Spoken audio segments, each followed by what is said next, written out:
আমার নবীজি আঙ্গুল মুবারক দ্বারা ইশারা দিলে ডুবন্ত সূর্য উদিত হয়ে যায়, কিন্তু তুমি দিলে হবে না। হবে নাকি? আমার নবীজির শান মান আর তোমার সলিমউদ্দিন কলিমউদ্দিনের অবস্থা কিন্তু এক না। অতএব আমার নবীজি জান্নাতি কাপড় মুবারক পরে দুনিয়াতে এসেছেন। যেমন নবীজির ব্যাপারে আরেকটা ঘটনা রয়েছে। আমার একটু দরুদ শরীফ পড়েন। আল্লাহুম্মা সাল্লি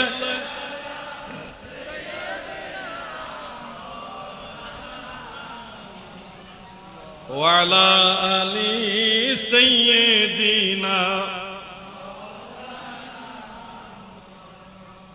আল্লাহুম্মা সাল্লি আলা। করেন না, এতগুলি মানুষ দরুদ শরীফ আওয়াজ ব্যাটারি ডাউনের মতো লাগে।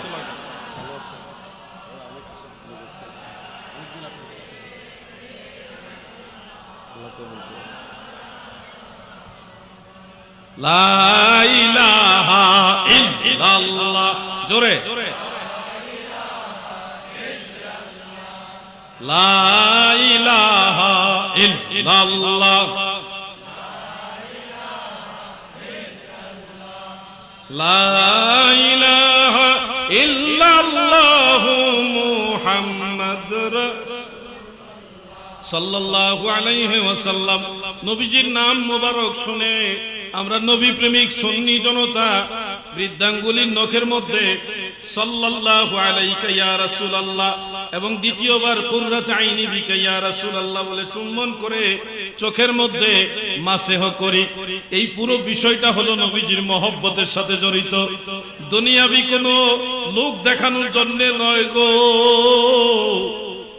এইভাবে নবীজির নাম শুনে চুম্বন করে চোখে মাসেহ করলে কেউ খুশি হবে, কেউ বাহাবা দিবে, কেউ টাকা পয়সা দিবে, এই লোভে না। বরং আমার নবীকে আমরা ভালোবাসি। আমার নবী আমার চোখের মণি, নয়নের তারা। আমার নবী আমার ঈমান। নবীর ভালোবাসার কারণে আমার নবীর পাগল উম্মতেরা, প্রেমিক উম্মতেরা নবীর নাম শুনে বৃদ্ধাঙ্গুলিতে চুম্বন খেয়ে চোখের মধ্যে মাসেহ করে। আমার অনেক ভাইয়েরা কিল্লতি ইলমের কারণে, একটু কম জানার কারণে হোক বা যে কোনো কারণে এটার বিরোধিতা করেন। শোনো হে ভাই, নবীর শান ও আজমতের উপরে আঘাত দিও না। আমি যেই নবীর নাম চুমা খাচ্ছি, ওই নবী তো আমার একলা নবী না, তোমারও নবী, কুল কায়নাতের নবী, আমার আল্লাহর নবী। সেই নবীর নাম মুবারককে চুমু খেলে আপনার যে কষ্ট লাগে, এই কষ্ট লাগারও কারণ হলো ওনারা চায় না যে কোনো মুসলমান বিদআত করুক। এটা ভালো, এই দৃষ্টিভঙ্গিটা ভালো। ওই ভাইয়েরা চায় না যে কেউ বিদআত করুক, তাদের দৃষ্টিতে এটা বিদআত। বিদআত করা খারাপ কাজ, গুনার কাজ, এটার কারণে জাহান্নামে যাবে। ওই ভাইয়েরা চায় না কেউ বিদআত করুক। আর আমরা এটা কেন করি? এটা মুস্তাহাব হিসেবে করি। ওনাদের দৃষ্টিতে এটা বিদআত, আমাদের দৃষ্টিতে এটা মুস্তাহাব। এই হলো দুই পক্ষের মাঝে অন্তর্দ্বন্দ্ব। আমি আজকে বিষয়টা খোলাসা করে দিচ্ছি, ক্লিয়ার করে দিচ্ছি। আমার ভাইরা, আপনারা আমাদেরকে চান না যে আমরা বিদআত করি, আর আমরা চাই আমার নবীর ভালোবাসা নিয়ে আমরা মুস্তাহাবের হুকুমের উপরে থেকে এই আমলটা করি। আপনাদের কি দলিল আর আমাদের কি দলিল, দুইটা দলিল আমি একেবারে বিস্তারিত ব্যাখ্যা করছি। যেমন নবীজির নাম শুনে কেন আমরা চুমা খাই, এই ব্যাপারে একটা হাদিস আপনারা প্রায় সবাই জানেন, জীবনে বহুবার ওয়াজ শুনেছেন। মুসনাদে ফেরদৌস দাইলামি শরীফের একটা হাদিস, যেই হাদিসটা হাফিজুল হাদিস ইমাম সাখাবী রাহমাতুল্লাহ আলাইহি মাকাসিদুল হাসানার মধ্যে উল্লেখ করেছেন। এই হাদিসটা ইমাম মুল্লা আলী কারি রাহমাতুল্লাহ আলাইহি আসরারুল মারফুআ বি আখবারিল মাওদুআ সেই কিতাবের মধ্যে উল্লেখ করেছেন। এই হাদিসটা তাফসীরে রুহুল বায়ানের 7ম খণ্ডের 262 পৃষ্ঠার মধ্যে দারুল ফিকর বৈরুত লেবাননের ছাপা। ইসমাইল হাক্কি হানাফি, যিনি তৎকালীন কাবা ঘরের ইমাম ছিলেন, মারহাবা বলেন, তিনি উল্লেখ করেছেন সারা বিশ্বের মধ্যে অন্যতম শীর্ষস্থানীয় ফতোয়ার কিতাব হলো ফতোয়ায়ে শামী। সেটা 2য় খণ্ডের 68 পৃষ্ঠার মধ্যে এই হাদিসটা রয়েছে। তাফসীরে জালালাইনের হাসিয়ার মধ্যে আছে, আর অনেক কিতাবে আছে। নবীজি সাল্লাল্লাহু আলাইহি সাল্লাম বসে আছেন, নবীজির পাশে হযরত আবু বকর সিদ্দিক রাদিয়াল্লাহু আনহু বসা। এমত অবস্থায় বিলাল আযান দিচ্ছেন। আযানের মধ্যে এক পর্যায়ে যখন আশহাদু আন্না মুহাম্মাদার রাসূলুল্লাহ আসলো, আবু বকর সিদ্দিক প্রথমবার সাল্লাল্লাহু আলাইহি ইয়া রাসূলুল্লাহ বলে বৃদ্ধাঙ্গুলির মধ্যে চুম্বন করে এইভাবে চোখে মাসেহ করলেন। দ্বিতীয়বারও যখন নবীজির নাম মুবারক উচ্চারণ হলো, সিদ্দিক আকবর বৃদ্ধাঙ্গুলির মধ্যে চুম্বন করে চোখের মধ্যে মাসেহ করলেন। এই আমলটা আবু বকর সিদ্দিক নবীজির পাশে বসা অবস্থায় করেছেন। আজানের পরে আল্লাহর হাবিব বলেন, ও আমার আবু বকর, আমার খলিল গো, মান ফাআলা মিসলা মা ফাআলা খলিলি হাল্লাত আলাইহি শাফাআতি। আমার খলিল আবু বকর যেইভাবে আমল করেছে, মানে আমি নবীজির নাম শুনে এইভাবে চুম্বন করে চোখে মাসেহ আবু বকর যেইভাবে করেছে, এইভাবে যদি আমার অন্য উম্মতেরা করে, আমি রাসূলুল্লাহ জানায়া দিলাম হাসর ময়দানে তাকে শাফাআত করা আমার জন্য বৈধ হবে। আমি রাসূলের পিছে পিছে তাকে জান্নাতে নিয়ে যাব। এই হাদিসের কারণে আমরা নবীজির নাম মুবারক শুনে চুম্বন করে চোখে মাসেহ করি। আমরা করি হাদিসের উপরে আমল, আর ওনারা বলে এটা জাল হাদিস।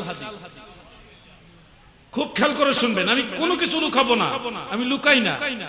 আমরা বলি রাসূলের হাদিস, আবু বকর সিদ্দিক রাদিয়াল্লাহু আনহু এভাবে আমল করেছে, এজন্য আমরা করি, নবীজির মহব্বতে করি। আমাদের ওই ভাইয়েরা বলে এটা বিদআত, কারণ এটা জাল হাদিস। ওনারা বলে জাল হাদিস, আমরা বলি আল হাদিস। বেশ কমটা হলো এখানে, খুব খেয়াল করে শুনবেন। ওনারা বলে কি হাদিস? জাল হাদিস, আর আমরা বলি আল হাদিস। বেশ কমটা হলো আহলে হাদিস না, আল হাদিস। ওনাদের দৃষ্টিতে এটা জাল হাদিস, আমাদের দৃষ্টিতে এটা আল হাদিস। এখন আমার এই ভাইয়েরা, আমি জানি আমার কথা শুনতেছেন আপনারা, অনেক লোক মাইকের আশেপাশে বসে আছে, আমি দেখে আসছি। ঘরের ভিতরেও মাইকের আওয়াজে শুনতেছেন হয়তো। আমি আপনাদেরকে বলছি, শুনুন, আপনারা যে জাল হাদিস বলেন, আমি কিন্তু আপনাদের বলার পরে বলছি না, আমি নিজে থেকে বলে দিচ্ছি এটা জাল হাদিস।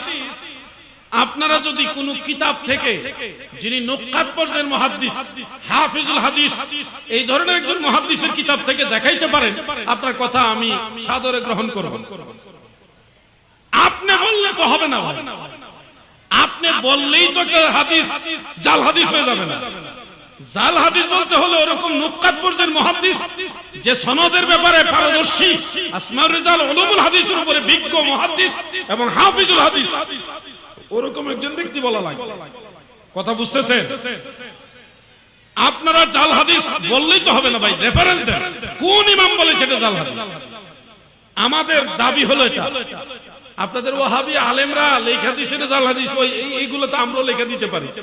আমি বললেও জাল হাদিস হবে না, আপনি বললে হবে না। আপনার হুজুরের বই আমরা মানি না, এমন একজন ইমামের রেফারেন্স দেন যিনি সর্বজন মান্যব, অথবা উনি নুক্কাত পর্যায়ের মুহাদ্দিস, যাকে সব দলের আলেমরা মানতে বাধ্য, তার রেফারেন্স দিয়ে বলেন জাল হাদিস। আপনার কথা সম্মান করব, মানব। যদি পাল্টা প্রশ্ন করেন, আলাউদ্দিন জাহাদি ভাই, আপনারা যেটাকে আল হাদিস বলেন, এটা কোন ইমাম বলছে এটা সঠিক হাদিস? কোন মুহাদ্দিস, কোন নুক্কাত পর্যায়ের মুহাদ্দিস, কোন হাফিজুল হাদিস, কে বলেছে এটা আল হাদিস? আপনারা দলিল কে? আমি তখন বেশি কথা বলবো না, একজন ইমামের নাম বলি, ওনার নাম হলো ইমাম মুল্লা আলী কারি হানাফি রাহমাতুল্লাহ আলাইহি। কওমি মাদ্রাসার সব আলেমরা হইল হানাফি, মুখে মুখে হানাফি, কিন্তু আসলে ভিতরে অনেক সময় তারা হানাফি মাযহাবের ইমামদের কথা মানে না, ঝামেলা আছে। ইমাম মুল্লা আলী কারি হানাফি, উনি ইমামুল হারামাইন মক্কা এবং মদিনা দুই হেরেমের ইমাম ছিলেন। উনি 1 লক্ষ হাদিসের সনদ মুখস্থ জানতেন, সুবহানাল্লাহ। তিনি এই হাদিস উল্লেখ করেছেন আসরারুল মারফুআ বিআখবারিল মাওদুআ, সেই কিতাবের মধ্যে উল্লেখ করে কোন হাদিস? ওই যে নবীজির নাম শুনে আবু বকর সিদ্দিক চুমাকে চোখে মাসে করছেন, নবীজি বলছে এইভাবে কেউ যদি আমল করে, আমি রাসূল সাল্লাল্লাহু আলাইহি সাল্লাম তাকে শাফাআত করব, জান্নাতে নিয়ে যাব। এই হাদিস উল্লেখ করে ইমাম মুল্লা আলী কারি রাহমাতুল্লাহ আলাইহি তিনি বলতেছেন, কুলতু আমি বলছি ওয়া ইজা সাবাতা রাফুহু আলা সিদ্দিকিন ফায়াকফি আল আমালু বিহি। আবু বকর সিদ্দিক থেকে যেহেতু মারফু ভাবে এটা প্রমাণিত রয়েছে যে নবীজির নাম শুনে চুমা খেয়ে চোখে মাসে করার এই বিষয়টা যেহেতু আবু বকর সিদ্দিক থেকে মারফু ভাবে প্রমাণিত রয়েছে, ফায়াকফি আল আমালু বিহি, আমল করার জন্য মোল্লা আলী কারি বলেন এটাই যথেষ্ট। সুবহানাল্লাহ বলেন। আমরা মোল্লা আলী কারি রেফারেন্স দিলাম। এবার আপনারা যদি পারেন মোল্লা আলী কারি রাহিমাহুল্লাহ রদ করে দেন, ওনাকে খণ্ডন করে দেন, পারলে করেন। এখানে শেষ না আমার ভাইরা গো, কওমি অঙ্গন বনেন, আলী অঙ্গন বনেন, যারা আজকে নবীজির নাম শুনে চুম্বন করার আমলকে মানতে চান না, বিদআত বলেন, তাদেরকে বলছি ফতোয়ায়ে শামি খুলেন। ফতোয়ায়ে শামি জগৎ বিখ্যাত কিতাব, সেটার দ্বিতীয় খণ্ড 68 পৃষ্ঠা। সেখানে উল্লেখ করেছে শাহাদাতে উলার সময়, মানে আশহাদু আন্না মুহাম্মাদুর রাসূলুল্লাহ যখন প্রথমবার বলবে তখন যদি বৃদ্ধাঙ্গুলে চুম্বন করে চোখে মাসহ করে, এবং দ্বিতীয়বার যদি কুররাত আইনি বিকা ইয়া রাসূলুল্লাহ বলে চোখে মাসহ করে, তাহলে ফতোয়ায়ে শামিতে লেখছে এটা মুস্তাহাব। এটা কি মুস্তাহাব। তিনি ফতোয়া সুফিয়া সহ আরো দুই একটা কিতাবের রেফারেন্স দিয়েছেন সেখানে। আমার অনেক ভাইয়েরা মনে করেন ফতোয়া সুফিয়া, কানজুল ইবাদ এই ধরনের কিতাব থেকে রেফারেন্স দেওয়া যাবে না, এগুলি মুখতাসার কিতাব, ওগুলি থেকে ফতোয়া দেওয়া যায় না, জায়েজ নাই। আমি বলবো ভাই, উসুল সম্পর্কে আরো একটু জ্ঞান আপনাদের আহরণ করা উচিত। কারণ মুখতাসার কিতাব থেকে ফতোয়া দেওয়া জায়েজ নাই। আমরা তো ফতোয়া সুফিয়া আর কানজুল ইবাদ ওই কিতাব থেকে রেফারেন্স দিচ্ছি না, আমরা রেফারেন্স দিচ্ছি ফতোয়া শামি থেকে। আর ফতোয়া শামির মুসান্নিফ ইবনে আবিদিন শামি ওই কিতাবের এবারতগুলি দলিল হিসেবে উল্লেখ করেছেন। উনি রদ করার উদ্দেশ্যে ওই এবারত উল্লেখ করেননি, উনি রদ করার জন্য, খণ্ডন করার জন্য ফতোয়া সুফিয়া আর কানজুল ইবাদের রেফারেন্স উনি উল্লেখ করেনি। উনি ওটাকে রেফারেন্স হিসেবে, দলিল হিসেবে ফতোয়া শামিতে উল্লেখ করে উনি নিজে রায় দিয়েছে এটা মুস্তাহাব। অতএব আমরা আমল করি, আমাদের পক্ষে দলিল আছে। আপনারা বলেন নাজায়েজ, বিদআত, আপনাদের দলিল হলো কিতাবুল আন্দাজ। ভাই আমরা কিতাবুল আন্দাজ দিয়ে চলতে পারবো না। কিতাবুল আন্দাজ বুঝছেন নি? দলিল নাই, এই জন্য আন্দাজে মালবার কি বিদআত। আন্দাজের উপরে বিদআত ফতোয়া আমরা মানি, আমাদের দলিল আমরা বললাম। এবার আপনারা বলেন যে এই ইমামদের আমরা মানি না।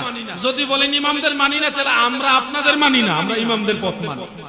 আল্লাহ আমাদের সবাইকে বুঝার তৌফিক দেন। বলেন আমিন, মহব্বতে বলেন আমিন।